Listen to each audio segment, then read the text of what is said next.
Baik, langsung saja kita mulai untuk sesi selanjutnya, Bapak, Ibu, penguji dan mentor. Saat ini telah hadir peserta berikutnya adalah Priscilia Mindrasari yang akan memaparkan laporannya.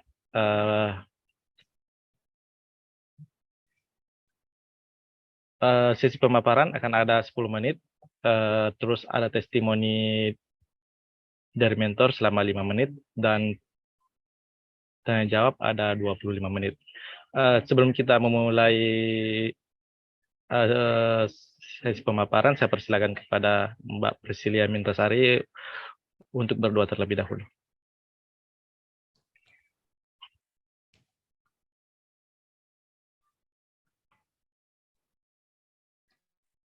Ya, baik. Terima kasih Mas Namri. Ya, mohon izin share screen, Mas. Baik, ya, dipersilakan.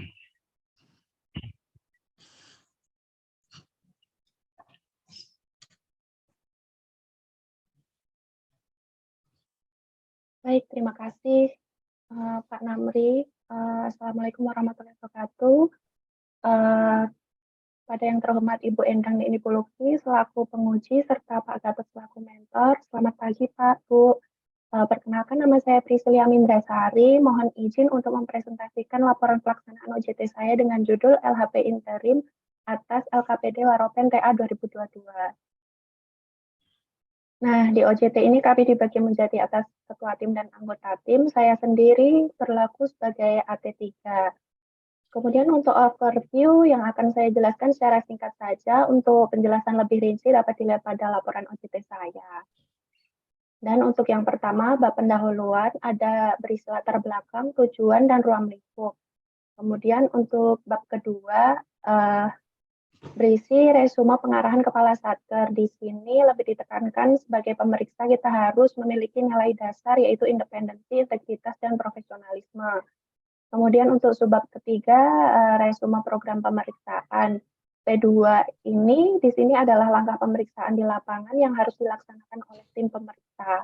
Kemudian program pemeriksaan dan surat tugas pemeriksaan adalah merupakan output proses perencanaan pemeriksaan interim. Nah, pada kertas kerja P2 ini berisi atas poin-poin dasar hukum. Yang pertama dasar hukum pemeriksaan, yang kedua standar pemeriksaan yang digunakan, yang ketiga tujuan pemeriksaan yang bersumber pada kertas kerja tujuan dan harapan penugasan pada indeks KKPA 10, kemudian entitas yang diperiksa, kemudian yang kelima lingkup pemeriksaan, dan yang keenam hasil pemahaman sistem SPI yang didapat dari kertas kerja SPI indeks KKPA 12. Nah, untuk nomor 4, entitas pemeriksaan ini bersumber pada kertas kerja pemahaman entitas indeks KKPA 11 yang berisi gambaran umum dan SOTK Kabupaten Waropen. Kemudian lanjut ke nomor 7, sasaran pemeriksaan. Di poin A ada tindak lanjut pemeriksaan sebelumnya. Kami melakukan pengisian kertas kerja laporan hasil review LHP terdahulu dan review tindak lanjut indeks KKPA 8 dan kertas kerja analisis hasil pengawasan intern dari APIP indeks KKPA 7.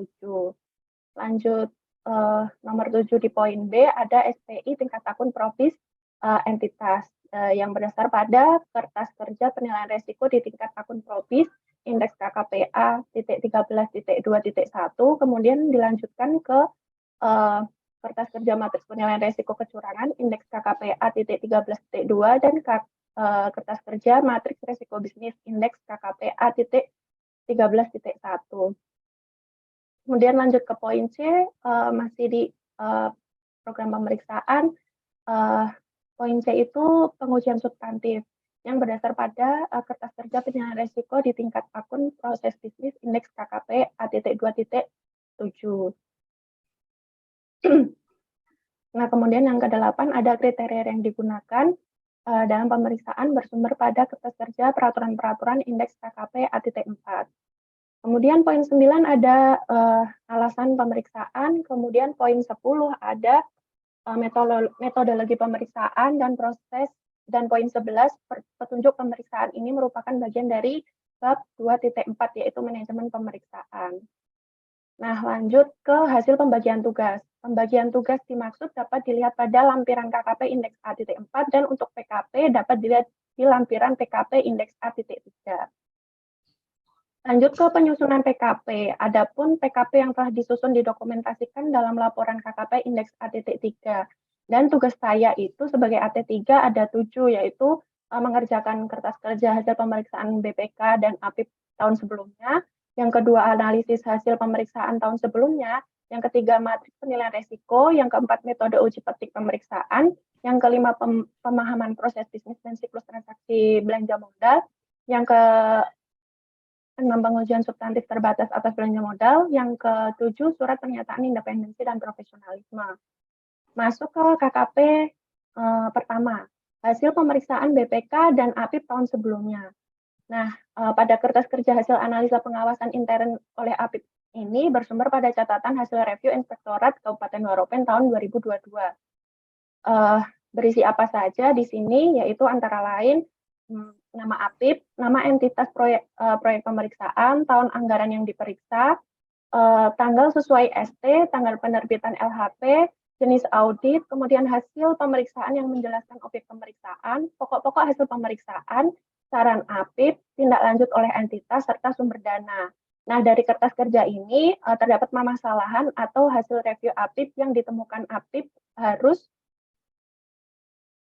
segera ditindaklanjuti oleh entitas sebelum diserahkan kepada BPK, dan permasalahan tersebut dapat dijadikan informasi awal setelah terjadinya pelanggaran terhadap ketentuan perundang-undangan dari entitas tersebut untuk BPK dalam menyusun strategi pemeriksaan.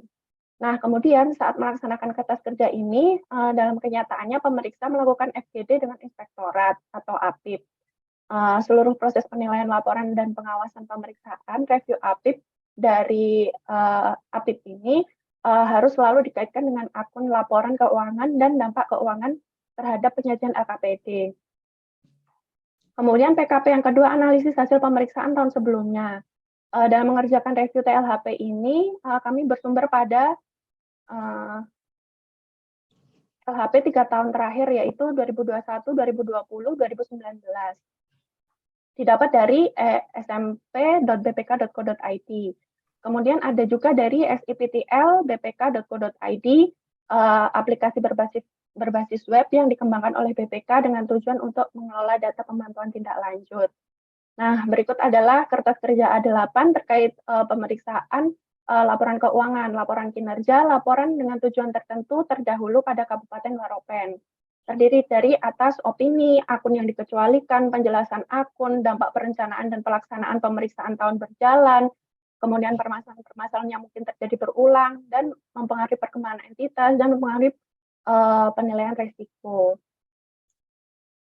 Kemudian dari telaah LHP yang saya laksanakan, ternyata permasalahan yang mungkin terjadi berulang pada Kabupaten Waropen ada beberapa, yaitu yang pertama, kas di bendahara pengeluaran yang tidak dipertanggungjawabkan, APBD dan perubahannya tidak ditetapkan dengan peraturan daerah, aset yang tidak dapat ditelusuri kebenarannya, belanja barang dan jasa yang tidak dipertanggungjawabkan, belanja yang tidak sesuai dengan kondisi sebenarnya, dan kemudian kekurangan volume dan denda yang belum dibayar pada belanja modal. Nah, masalah-masalah tersebut dapat mempengaruhi perkembangan entitas, karena jika nilai temuan yang besar sehingga dapat mempengaruhi opini, terus opininya turun, maka saldo pendapatan transfer dari pemerintah pusat juga ikut menurun. Kemudian masalah yang sering terjadi berulang tersebut juga dapat mempengaruhi penilaian risiko jika nilai temuannya sangat besar. Kemudian next, PKP yang ketiga, matriks penilaian risiko dan pemahaman proses bisnis dan siklus transaksi belanja modal. Nah, berikut ini adalah kertas kerja A.13T2.1 berisi penilaian risiko di tingkat probis belanja modal yang terdiri dari risiko audit, pengendalian sesuai ketentuan, pengendalian dan yang dilakukan oleh entitas, analisis kelemahan pengendalian, akun yang berpengaruh, lokasi SKPD, asersi pengujian probis setelah kontrol tes, dan total nilai tingkat risiko pada akun. Kemudian dari total nilai 4,07 itu berarti tingkat risiko tinggi. Kemudian masuk ke indeks A.13.3. Nah, kemudian AT3 juga mengisi kertas kerja A.13.4 yang berisi audit risk, Audit risk itu berdasarkan pertimbangan BRM, FRAM, dan opini tahun lalu. Kemudian inherent risk itu berdasarkan BRM, FRAM, dan faktor-faktor yang mempengaruhi. Control risk itu berdasarkan keyakinan pemeriksa atau control risk management detection risk itu berdasarkan formula DR sama dengan AR dibagi ER kali CR. Kemudian PKP keempat, pengujian uji petik pemeriksaan. Dengan mengerjakan kertas kerja A.16 yang terdiri dari tim pemeriksa sebagai PIC, nama akun sesuai dengan PKP, strategi pemeriksaan berdasarkan MPR, AKOP berdasarkan MPR, dan kemudian nama satker. Dapat dilihat belanja modal keseluruhan masuk ke dalam pengujian akun yang signifikan karena melebihi dari 50% dari OM. Next, sehingga dari nilai LK tersebut dikali dengan persen AKOP sesuai dengan MPR, maka di dalam nilai didapat nilai minimal sampel yang diperiksa. Sampel boleh lebih dari nilai tersebut jika diperlukan, namun tidak boleh kurang. PKP kelima, pengujian substantif terbatas belanja modal. Pengujian substantif terbatas belanja modal ini secara rinci dapat dilihat pada indeks A.2.7. Berikut adalah kertas kerja pengujian substantif terbatas terdiri dari prosedur pemeriksaan, asersi, tujuan pemeriksaan umum, tujuan pemeriksaan khusus, jenis bukti pemeriksaan mandatori, dokumentasi, dan pemeriksaan dan template dokumentasi pemeriksaan.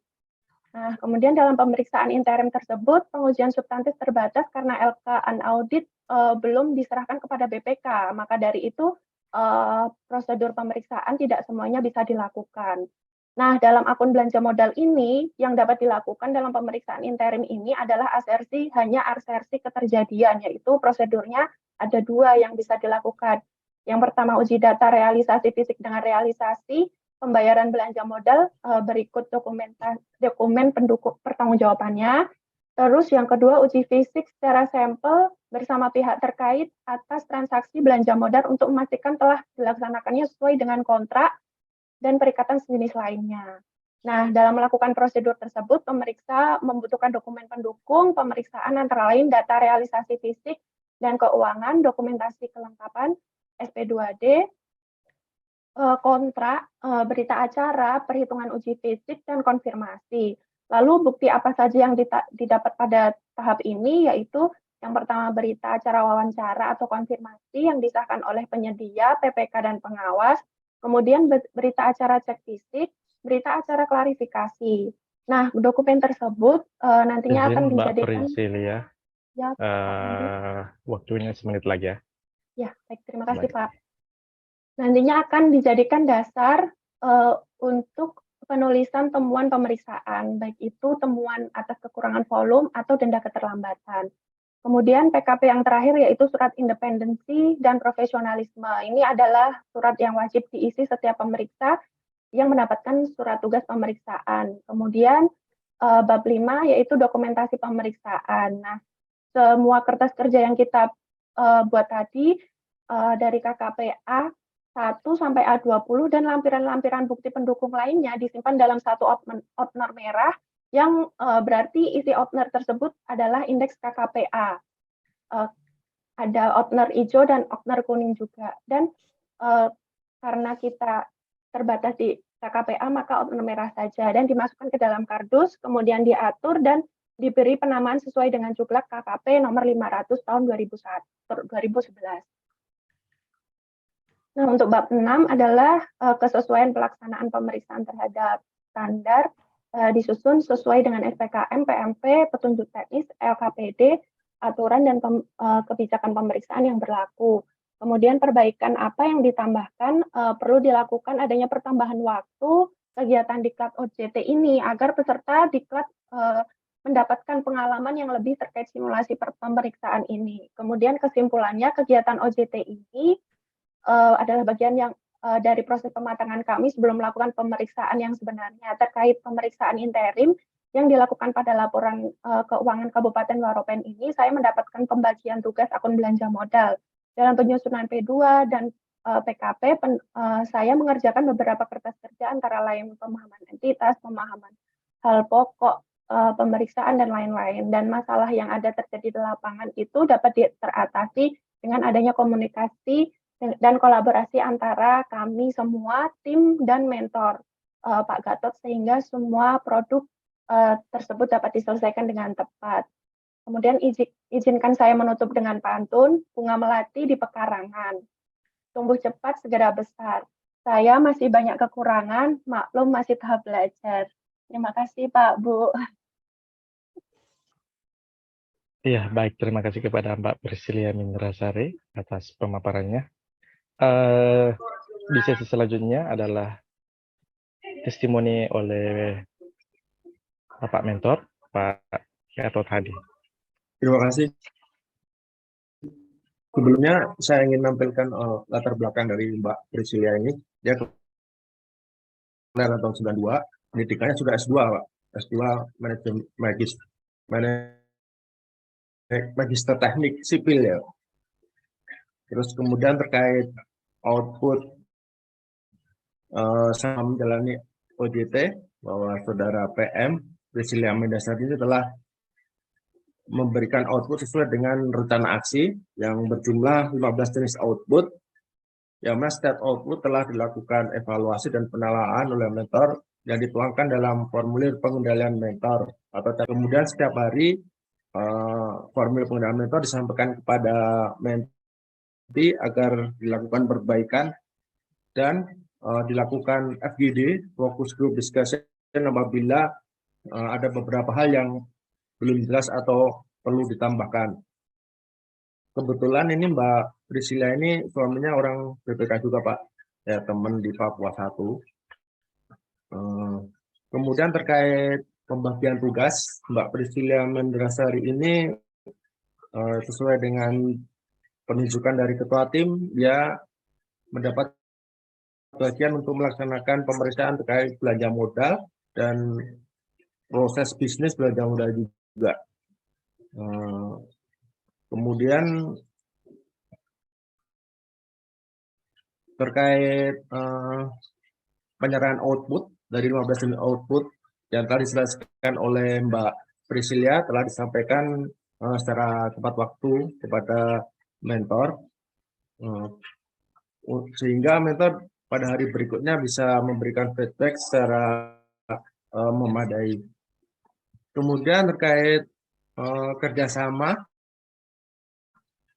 kedisiplinan dan etika, saudara PM sudah sebagian besar sudah sesuai dengan tata tertib dan atribut-atribut penilaian terkait kerjasama dan kedisiplinan yang telah dicantumkan dalam panduan evaluasi OJT DFPAP tahun 2022. Mungkin itu saja yang bisa saya sampaikan, Pak Nauri. Kemudian untuk waktu dan saya serahkan kembali kepada. Baik, terima kasih Pak Gatot. Mohon maaf, kayaknya Pak Gatot hanya freeze device-nya. Kita lanjut saja. Bagaimana Ibu Luki, kita lanjut atau gimana? Nunggu Pak Gatot aja atau gimana?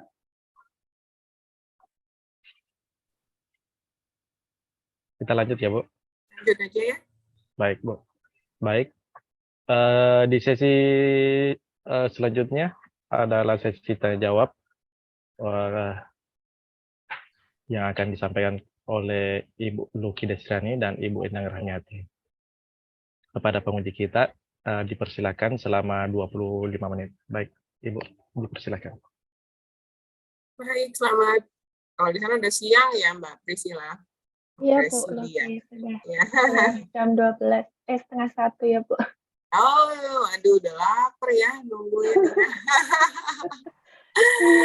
Tertarik ini dengan pantunnya. Kayaknya latihan kita diklat ya. Sudah mencoba sekali diklatnya, sehingga menciptakan pantun yang baik, yang bagus gitu. Iya, makasih Bu Luki. Aduh. Terus dari sisi presentasi sih tadi bagus sekali ya, udah cukup lengkap, terus time managementnya juga oke gitu, dokumentasinya juga baik. Kalau buku harian dilampirkan ya di laporan, bisa ditayangkan Mbak? Ya, dilampirkan Bu. Bentar. Izin. Formulir mentor ya kalau di Mbak ya namanya. Iya Bu. Formulir mentor.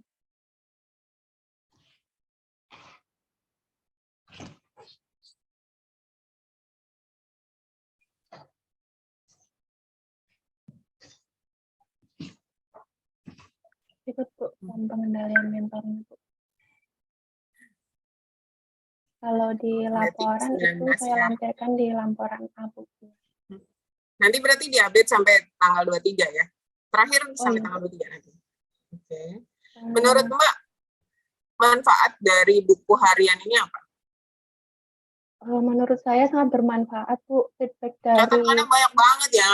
Iya, kebetulan Pak Gatot rajin.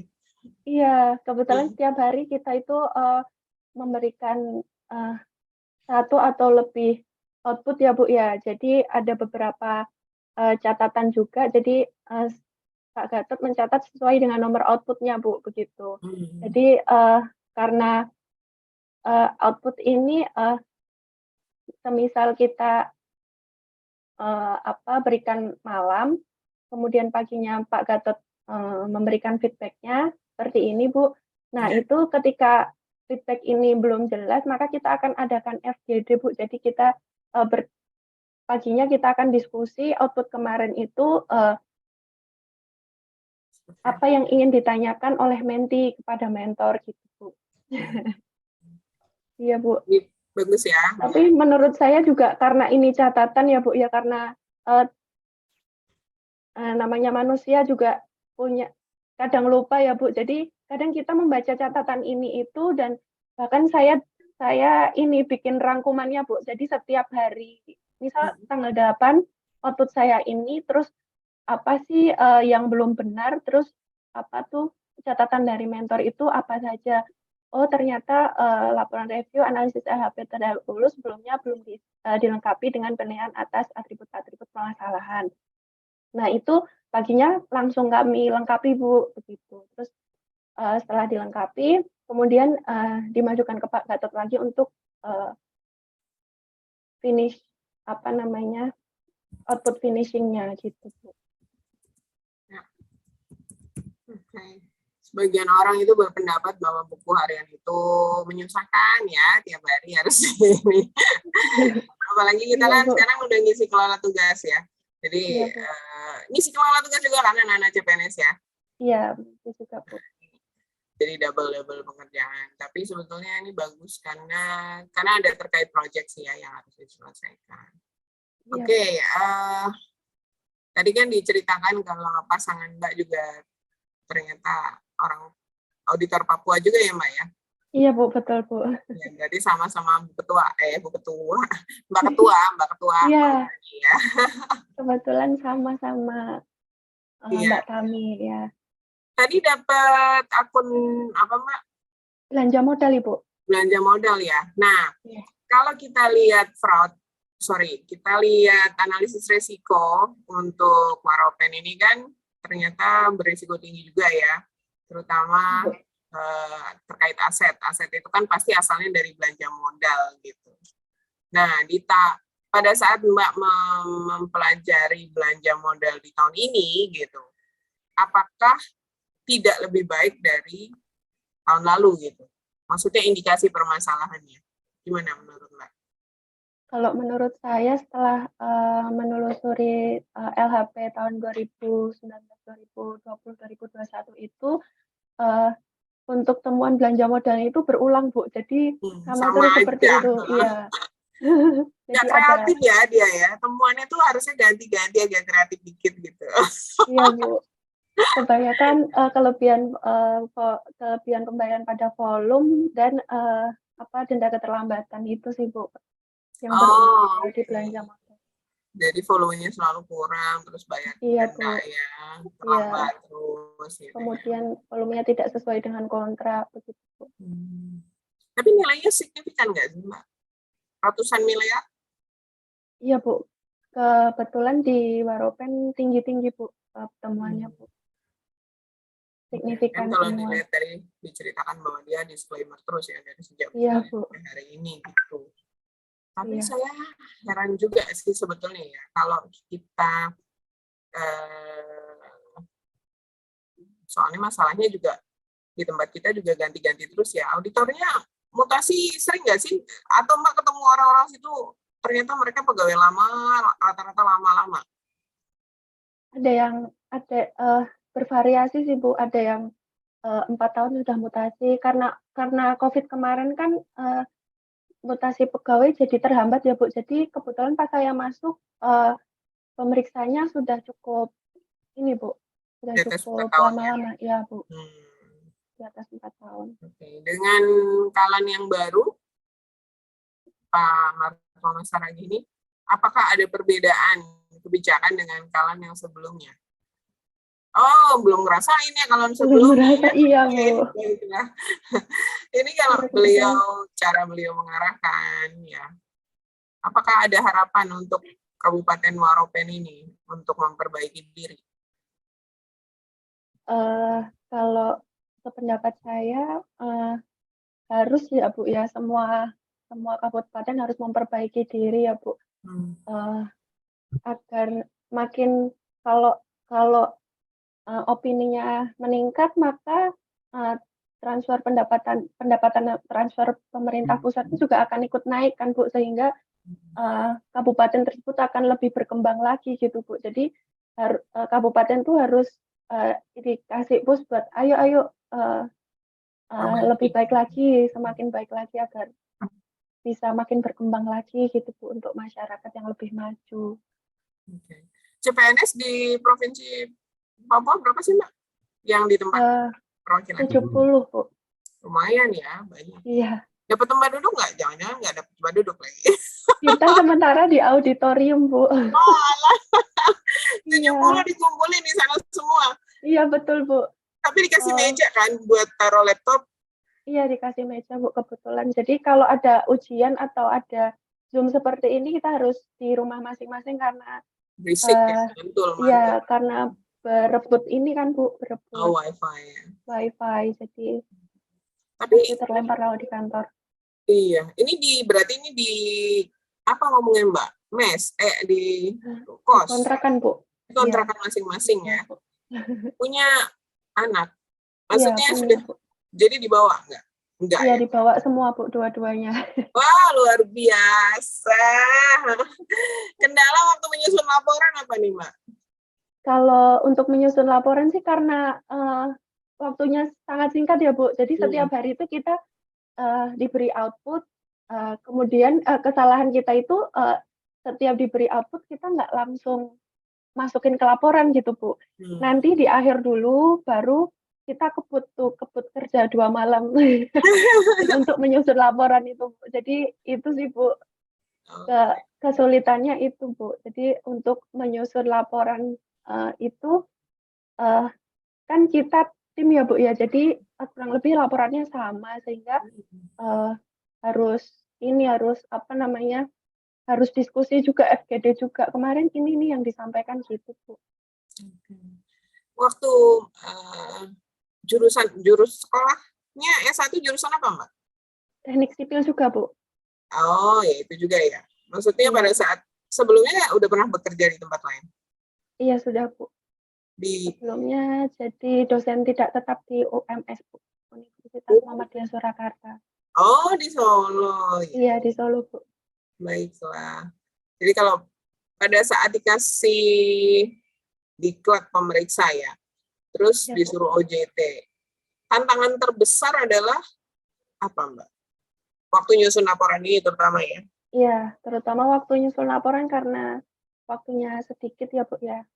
Untuk OJT-nya itu tantangan terbesar sih ini Bu, mencari informasi Bu, menggali informasi, terus cara mengisi ini kadang kita salah-salah juga Bu, kalau nggak ada Pak Gatot yang ngasih feedback kita kayak ini diisi apa ini gitu. Ya? Jadi iya. Anak ayam lepas dari induknya. Iya, kayak anak ayam lepas. Jadi untung ada Pak Gatot. Jadi itu terbantu sekali sih Bu. Jadi kebetulan terserap juga dari hasanahnya Pak Gatot ke kita gitu Bu. Kalau pemahaman SPI terhadap Waropen ini ya, Mbak. Menurut Mbak, kelemahan terbesar dari Kabupaten Waropen itu apa sih? Kok sampai disclaimer aja? Untuk pemahaman SPI, sebetulnya Kabupaten Waropen ini temuannya juga sebelum-sebelumnya itu temuannya lebih dari OM, Bu, jadi mempengaruhi opini semua, Bu, dari TLHP-nya. Kemudian karena dari pemeriksaan sebelumnya itu adanya pembatasan lingkup pemeriksaan oleh entitas yang diperiksa, kemudian SPI-nya entitas itu belum memadai sehingga pemeriksaan itu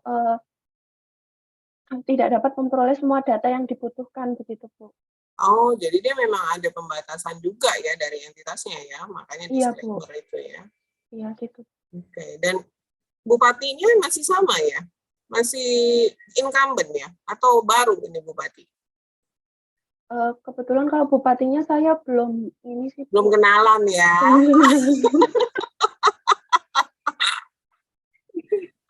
Iya. Mas Gatot, bupatinya itu incumbent atau orang baru? Maksudnya ini periode yang baru. Mas Gatot lagi briefing. Oh, enggak Iya, bisa oke. ya? Mas? Halo Mas Gatot. Oke deh, mungkin nanti jadi Ya, tambah. gimana, Bu? Bupatinya Gimana, orang lama? Incumbent, Mbak. Bu, incumbent. Oh, pantesan dia. Ya, selama orangnya masih sama ya susah ya dia. Oke deh. Masih sama ya.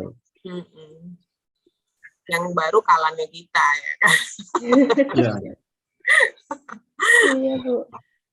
Mbak Priscilla, dikasih tugas tambahan di luar tusi nggak sih? Di luar ini, sorry, waktu OJT ini, dikasih tugas bantuin perwakilan untuk ngapain nggak gitu? Selain mengerjakan ini, selain mengerjakan laporan OJT. Tidak, Bu, tidak dikasih tugas. Jadi fokus ya? Iya, fokus OJT aja. Iya. Nah, waktu menyusun matriks risiko, itu kebetulan nggak dapet itu ya, Mbak dapat jatah menyusun apa nih? Saya pemantauan tindak lanjut, hasil pengawasan APIK, kemudian Oh, iya. Kalau tindak lanjut itu berapa yang udah sesuai? 100% kan nggak mungkin. Iya, Bu. Kebetulan yang sudah sesuai itu sebentar, Bu. Tahun terakhir, 5 tahun terakhir mungkin ya. Kemudian kebetulan saya dapat dari SIPTL dan SMP, Bu.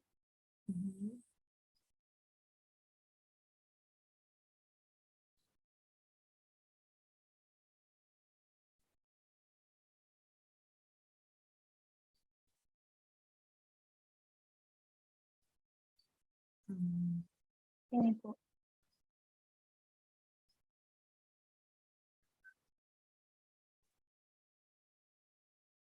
Nah, untuk temuan pemeriksaannya itu ada 347 dan besarannya itu 749 miliar. Kemudian rekomendasinya itu ada 974, nilainya 515 miliar, dan yang sesuai rekomendasi itu baru 273 yang nilainya baru 3 miliar, Bu.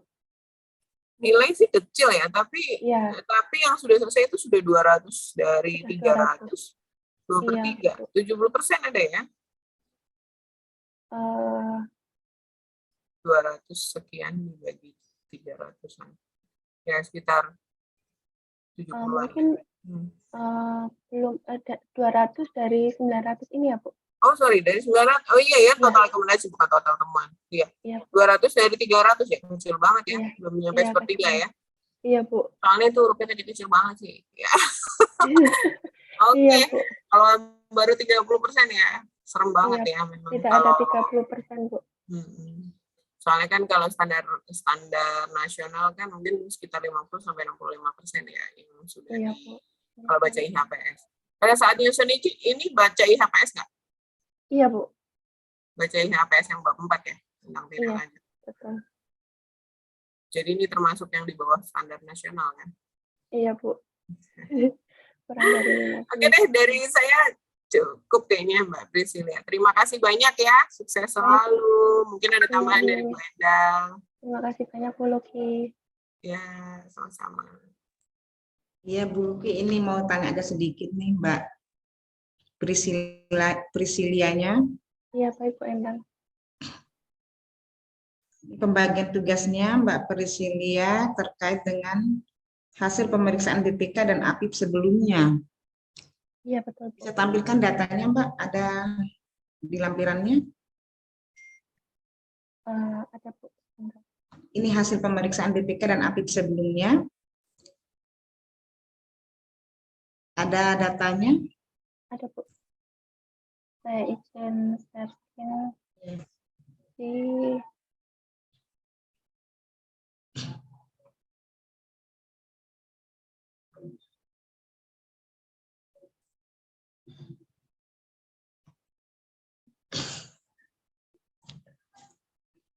di lampiran A7 ya Bu. Ini kemarin kebetulan saya review laporan hasil